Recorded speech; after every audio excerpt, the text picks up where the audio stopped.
Anti-Racism and Anti-Military Recruiters Conference at El Camino College, February 11th.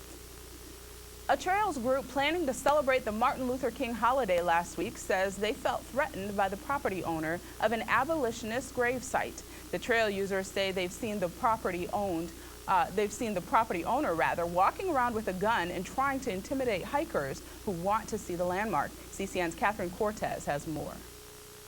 Tammy, a judge ruled in November that the public had the right to come here onto this private property and to visit the famous grave site. Now, some people who wanted the Martin Luther King celebration here say that the property owner made them feel unsafe just before the holiday. So they called in the sheriff to help.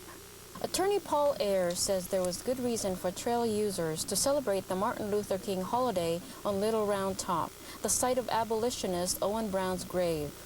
Oh gosh, because of the connection between the Owen Brown and the movement of African Americans for civil rights. I mean, it's a direct link back, all the way back to John Brown and all the way forward to Martin Luther King. Many say Owen Brown, the son of John Brown, who led the raid on Harper's Ferry in West Virginia before the Civil War, was more peaceful than his father. He moved to the Pasadena area and was buried here in the 1880s.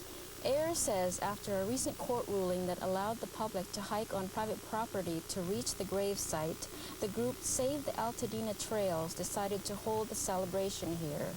But some say the property owner made them feel unwelcome before the event. He was there. He was attempting to intimidate people. He was being somewhat abusive, and he was abusive to me. Michael is very emotionally tied to the property and is having a real hard time adjusting to what has happened. Ayers says Kichi went even further.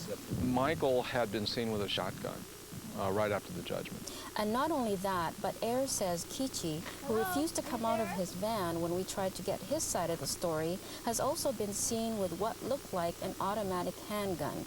Ayers says it later turned out to be a pellet gun. And the problem with it is you do not know until something really bad happens whether he's serious about it or not. Ayers says the group felt so uncomfortable he sent this letter on their behalf asking the sheriff's department to provide security. Ayers says he's glad the King celebration ended peacefully.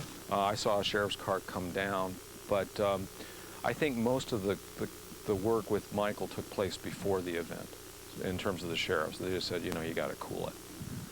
Paul Ayers tells CCN Crown City News that Michael Kichi has told county officials that he has plans to move out of the area.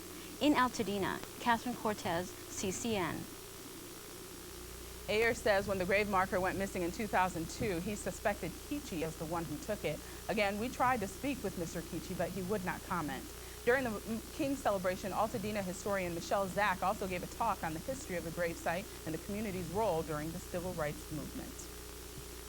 Coming up next, kids enjoying vegetables? What's going on here when CCN Crown City News returns? Don't go away.